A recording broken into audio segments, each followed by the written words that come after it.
जय श्री श्याम भक्तों, आज शुरू हो गया है और आज के दिन से 1 महीने तक जब हम कुछ भी दान पुण्य करते हैं तो उसका करोड़ों गुना फल होकर वापसी लौटता है।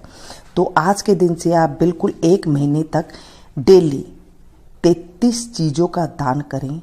33 चीज़ों में मालपुआ सबसे अधिक मान्य है। 33 मालपुओं को आप कांस्य पात्र में रखकर, जो कांसी का पात्र होता है उसमें रखकर पंडितों को दान देना चाहिए, लाल कपड़े से ढक करके। अगर आपके पास कांस्य पात्र नहीं है तो आप थाली में, स्टील की थाली में भी आप जो है रख करके और लाल कपड़े से ढक करके उसमें दक्षिणा रख के पंडितों को अवश्य देना चाहिए। वो नहीं कर सके तो आपके पास जो चीज़ भी है आप 33 चीज़ ले करके उससे आप भगवान विष्णु रूप का नाम ले करके उसे आप पंडितों को दान दें। प्रातः स्नान आदि नित्य कर्म करके विष्णु स्वरूप 1000 किरणें वाले सूर्य नारायण जी का पूजन करें। 1 महीने तक आप सूर्य नारायण का पूजन करें। आप देखेंगे आपके जीवन में हजारों गुना खुशियां आ जाएगी।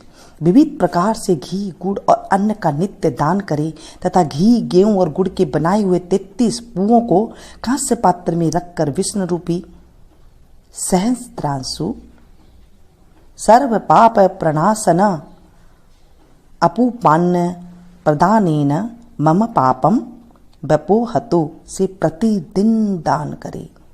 अगर आप प्रतिदिन दान नहीं कर सकते हैं तो महीने के आखिरी दिन या 5 दिन जरूर करें। से प्रार्थना करें और कुरुक्षेत्र दादी के स्नान, गो भू हिरण्य दादी के दान और अगणित ब्राह्मणों को भोजन कराने के समान हमें फल मिलता होता है तथा सब प्रकार के धन्य धान्य, पुत्र और परिवार बढ़ता है जब हम इस तरह से दान पुण्य करते हैं। क्योंकि घर में जब दान पुण्य होता है तो इससे धन की कमी नहीं आती है। भविष्य तक पुराण में ये लिखा हुआ है कि इस व्रत के विषय में श्री कृष्ण ने कहा था कि इसका फलदाता, भोक्ता और अधिष्ठाता सब कुछ मैं हूँ।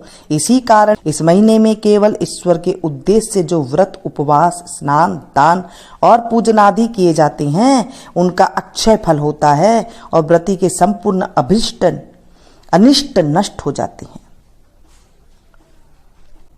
इस महीने में दान पुण्य या शरीर शोषण जो भी किया जाए उसका अक्षय फल होता है। यदि सामर्थ्य न हो तो ब्राह्मण और साधुओं की सेवा भी सर्वोत्तम है। आप सेवा भी कर सकती हैं। इससे तीर्थ स्नान आदि के समान फल होता है। पुण्य के कामों में व्यय करने से धन क्षीण नहीं होता है बल्कि बढ़ता है। जिस प्रकार अणुमात्र बीज के दान करने से वट जैसी दीर्घजीवी महान वृक्ष होता है, वैसे ही दान अधिक फल देता है। कोई भी नहीं करने चाहिए। इस मास में दान पुण्य जितने हो सके करने चाहिए जिससे हमारे जीवन के सारे पाप नष्ट हो जाए। अगर आप कुछ भी नहीं कर सकते तो अवश्य सुने। बोलिए विष्णु भगवान की जय। एक बार बहुत से ऋषि मुनिजन नेमी सारण्य तीर्थ में जाकर यज्ञ करने में तत्पर थे। उसी समय श्री सुत जी तीर्थ यात्रा के निमित्त भ्रमण करते हुए अपने शिष्यों के सहित वहां पर आए। मुनियों को देखकर नमस्कार कर आनंद मग्न हो गए। वल्कल वस्त्र पहने, प्रसन्न मुख, चेहरे पर कांति, परमार्थ में निपुण, चंदन से शोभायमान, तुलसी की माला तथा जटाओं का मुकुट धारण किए हुए महाशरणम इस अद्भुत मंत्र को जपते हुए सुत जी को देखकर नेमी सारण्य के महर्षि लोग उठकर खड़े हो गए। मुनियों ने हाथ जोड़कर कहा, हे सुत जी, हम सब लोगों को भगवान की अद्भुत कथाओं को सुनने की इच्छा है। तब सुत जी ने प्रसन्नता से सब ऋषियों के आगे हाथ जोड़कर नमस्कार किया। ऋषि कहने लगे कि हे सुत जी, हमने आपके लिए सुंदर आसन बनाया है, आप इस पर बैठिए। आप बड़े भाग्यवान हैं। आपने गुरु की कृपा से भागवत के रहस्यों का वर्णन करने की शक्ति प्राप्त की है। इस संसार सागर में हजारों बातें सुनने योग्य हैं, परंतु उनमें से भी जो भी सार वस्तु हो, संसार सागर डूबते हुओं को पार करने के लिए जो शुभ श्रेष्ठ कथा आपके विचार में हो, वही बतलाइए। सोनकादि को के पूछे जाने पर श्री सुत जी कहने लगे, हे विप्रो, मेरे वचनों को सुनो। मैं पहले पुष्कर तीर्थ गया और वहां से हजारों तीर्थों में होता हुआ हस्तिनापुर गया। वहां राजा परीक्षित अपने राज्य को छोड़कर अनेक महापुण्यवान ऋषियों के साथ गंगा किनारे जा रहे थे। उनमें अनेक सिद्ध योगी और महासिद्ध मुनि थे। मैं वहां पर उस समाज को पूछ ही रहा था कि वहां श्री कृष्ण भगवान के चरण कमल में मन लगाए महामुनि व्यास जी के पुत्र सुखदेव जी पधारे, जिनकी 8 वर्ष की आयु, शंख के समान कंठ, ऊंचे और चिकने केसों से घिरा हुआ मुख, दृढ़ कंधे, चमकती हुई कांति थी। वह अवधूत वेश ब्रह्म स्वरूप थे।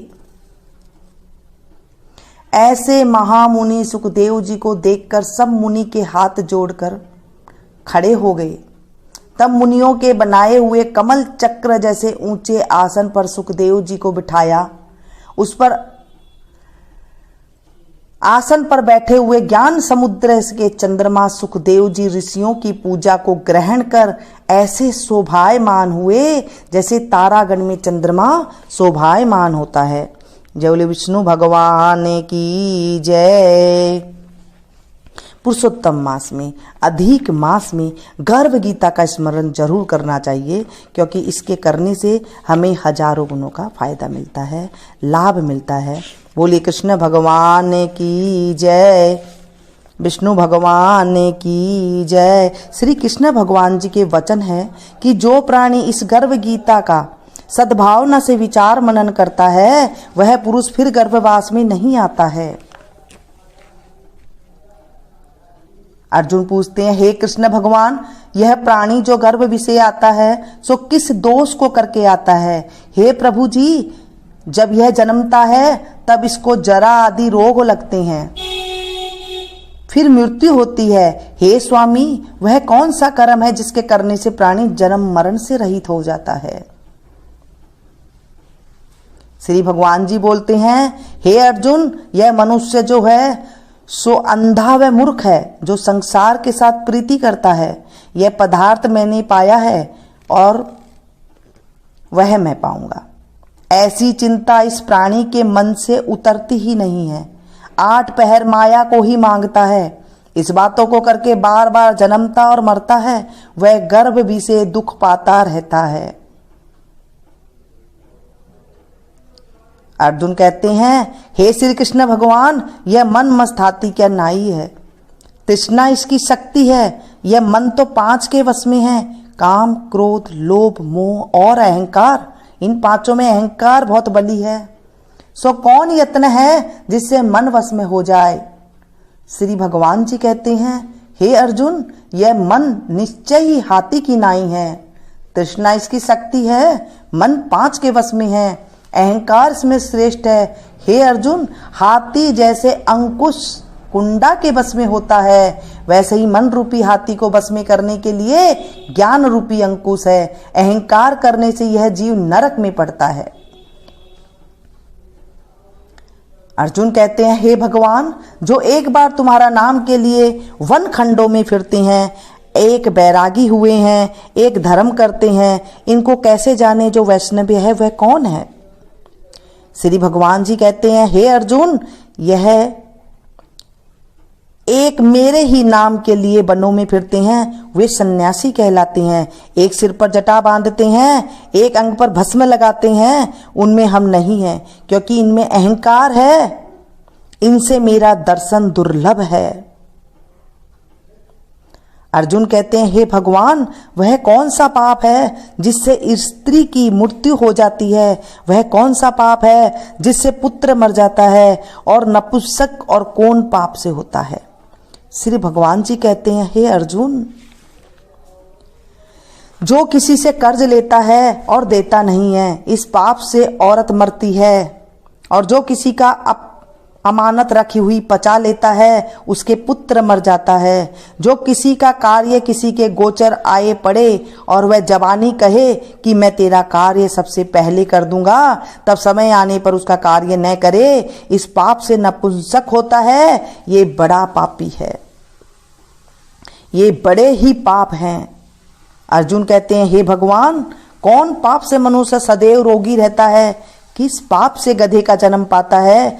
स्त्री का जन्म तथा टट्टू का जन्म क्यों कर पाता है? और बिल्ली का जन्म किस पाप से हो जाता है? श्री भगवान जी कहते हैं, हे अर्जुन, जो भी मनुष्य कन्यादान करते हैं और इस दान के मूल्य लेते हैं, वे दोषी है। वे मनुष्य सदा रोगी होते हैं। जो विषय विकार के वास्ते मदिरा पान करते हैं, वे टट्टू का जन्म पाते हैं। और जो झूठी गवाही भरते हैं, वह औरत का जन्म पाते हैं। जो रसोई बना के पहले आप भोजन कर लेती है और पीछे परमेश्वर को अर्ध दान करती है, वो बिल्ली का जन्म पाती है। और जो मनुष्य अपनी झूठी वस्तु दान करते हैं, औरत का जन्म पाते हैं, वह गुलाम औरतें होती हैं। अर्जुन कहते हैं, हे भगवान, कई मनुष्य को तुमने सुवर्ण दिया है, सो उन्होंने कौन सा पुण्य किया है? और कई मनुष्य को आपने हाथी घोड़ा रथ दिए हैं, उन्होंने कौन सा पुण्य किया है? श्री भगवान जी कहते हैं, हे अर्जुन, जिन्होंने स्वर्ण दान किया हो, उनको घोड़े वाहन मिलते हैं। जो परमेश्वर के निमित्त कन्यादान करते हैं, सो पुरुष का जन्म पाते हैं। अर्जुन कहते हैं, हे भगवान, जिन पुरुषों के अंदर विचित्र देह है, उन्होंने कौन सा पुण्य किया है? किसी किसी के घर संपत्ति है, कोई विद्यमान है, उन्होंने कौन सा पुण्य किया है? हे भगवान, श्री भगवान कहते हैं, हे अर्जुन, जिन्होंने अन्न दान किया है, उनका सुंदर स्वरूप है। जिन्होंने विद्या दान किया है, वे विद्यावान हैं। जिन्होंने संतों की सेवा की है, वे पुत्रमान होते हैं। अर्जुन कहते हैं, हे भगवान, किसी को धन से प्रीति है, कोई स्त्री से प्रीति करते हैं, इसका क्या कारण है? समझाकर कहिए। श्री भगवान कहते हैं, हे अर्जुन, धन और स्त्री सब नाश रूप है, मेरी भक्ति का नाश नहीं है। अर्जुन कहते हैं, हे भगवान, यह राजपाट किस धर्म के करने से मिलता है? विद्या कौन से धर्म करने से मिलती है? श्री भगवान कहते हैं, हे अर्जुन, प्राणी काशी में निष्काम भक्ति से तप करते हुए देह त्यागते हैं, वे राजा होते हैं। और जो गुरु की सेवा करते हैं, सो विद्यावान होते हैं। अर्जुन कहते हैं, हे भगवान, किसी को धन अचानक बिना किसी परिश्रम से मिलता है, सो उन्होंने कौन सा पुण्य किया है? श्री भगवान कहते हैं, हे अर्जुन, जिन्होंने गुप्त दान किया है, उनको धन अचानक मिलता है। जिसने परमेश्वर का कार्य और पराया कार्य संवारा है, वे मनुष्य रोग से रहित होता है।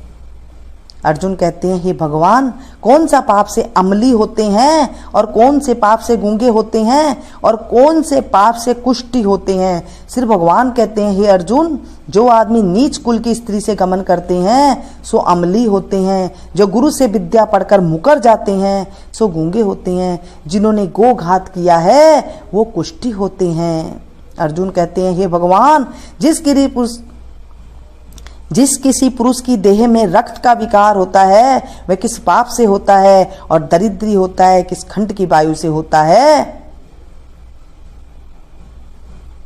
किसी को खंड वायु होती है, वह कोई अंधे होते हैं, तो कोई पंगु होता है। सो कौन से पाप से रहित होते हैं? और कोई स्त्रियां बाल विधवा होती है, तो ये किस पाप से होता है? श्री भगवान कहते हैं, हे अर्जुन, जो सदा क्रोधवान रहते हैं, उन्हें रक्त विकार होता है। जो मलिन रहते हैं, वे सदा दरिद्री होते हैं। जो कुकर्मी ब्राह्मण को दान देते हैं, उनके खंड वायु होती है। जो पराई स्त्री को नंगी देखते हैं, गुरु की पत्नी को कुदुष्टि करते हैं, सो अंधे होते हैं। जिसने गुरु और ब्राह्मण को लात मारी है, सो लंगड़ा और पंगुला होता है। जो औरत अपने पति को छोड़कर पराये पुरुष से संग करती है, सो वह बाल विधवा होती है। अर्जुन कहते हैं, हे भगवान, तुम परब्रह्म हो, तुमको नमस्कार है। आगे मैं तुमको संबंधी जानता था, परंतु अब मैं ईश्वर रूप में जानता हूँ। हे परब्रह्मा, गुरु दीक्षा कैसे होती है, सो कृपा कर मुझको कहो। श्री भगवान बोलते हैं, हे अर्जुन, तुम धन्य हो, तुम्हारे माता पिता भी धन्य हैं जिसके तुम ऐसे पुत्र हो। हे अर्जुन, सारे संसार का गुरु जगन्नाथ है, विद्या का गुरु काशी है, चारों वर्णों का गुरु सन्यासी है। सन्यासी उसको कहते हैं जिसने सबका त्याग करके मेरे विषय मन को लगाया है, जो ब्राह्मण जगत गुरु है। हे अर्जुन, यह बात ध्यान देकर सुनने की है। गुरु कैसा करे, जिसने सब इंद्रियां जीती हो, जिसके सब संसार ईश्वर में नजर आता हो और सब जगत से उदास हो। ऐसा गुरु करे जो परमेश्वर को जानने वाला हो और उस गुरु की पूजा सब तरह से करे। हे अर्जुन, जो गुरु का भक्त होता है और जो प्राणी गुरु के सन्मुख होकर भजन करते हैं, उनका भजन करना सफल हो जाता है। जो गुरु से विमुख है, उनको समस्त ग्रास मारे का पाप है। सप्तग्रास मारे का पाप हो जाता है। गुरु से विमुख प्राणी दर्शन करने योग्य नहीं होता है। जो गृहस्थी संसार में गुरु के बिना ही है, चांडाल के समान है। जिस तरह मदिरा का भंडार हो, उसमें जो गंगाजल है जो अपवित्र है, इसी तरह गुरु से विमुख का भजन सदा अपवित्र होता है। उसके हाथ का देवता भी नहीं लेते हैं। उसके सब कर्म निष्फल है। कुकर, सूकर, गद्धर्व, काक, ये सबकी सब योनियों से बड़ी खोटी योनि है। इन सब से वह मनुष्य खोटा है जो गुरु नहीं करता। गुरु बिना गति नहीं होती, वह अवश्य नरक को जाएगा। गुरु दीक्षा बिना प्राणी के सब कर्म निष्फल हो जाते हैं। हे अर्जुन, जैसे चारों वर्णों को मेरी भक्ति करना योग्य है, वैसे गुरु धार के गुरु की भक्ति करना योग्य है। जैसे गंगा नदियों में उत्तम है, सब व्रतों में एकादशी का व्रत श्रेष्ठ है, वैसे ही हे अर्जुन, सुख कर्मों में गुरु सेवा उत्तम है। गुरु दीक्षा बिना प्राणी पशु योनि पाता है। जो धर्म भी करता है सो पशु योनि में फल भोगता है, 84 योनियों में भ्रमता रहता है। अर्जुन कहते हैं, हे श्री कृष्ण भगवान, गुरु दीक्षा क्या वस्तु है। श्री भगवान कहते हैं, हे अर्जुन, धन्य जन्म है उसका जिसने यह प्रश्न किया है। तू धन्य है। गुरु दीक्षा के 2 अक्षर है, हरि ओम। इस अक्षर को गुरु कहते हैं। यह चारों वर्णों का अपनाना श्रेष्ठ है। हे अर्जुन, जो गुरु की सेवा करता है उसमें मेरी प्रसन्नता है, वह 84 से छूट जाएगा, जन्म मरण से रहित हो नरक नहीं भोगता है।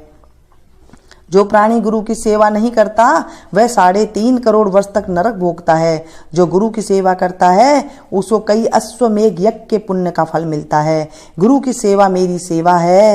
हे अर्जुन, हमारे तुम्हारे संवाद को जो प्राणी पढ़ेगा और सुनेगा, सो गर्भ के दुखों से बचेगा, उनकी 84 कट जाएगी।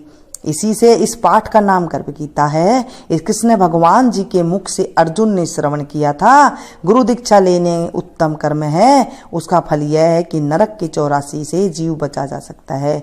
भगवान बहुत प्रसन्न होते। बोले विष्णु भगवान की जय, कृष्ण भगवान की जय। स्मरण किया है भगवान विष्णु का, सूर्यनारायण भगवान का, भगवान कृष्ण का। आप मन कर्म वचन से उनका ध्यान करें और साथ में दान दें, तो हमारे जो है अक्षय पुण्य की प्राप्ति होती है। मिलती है फिर से एक नई कथा के साथ, नई जानकारी के साथ। आप लोग देखते रहिए।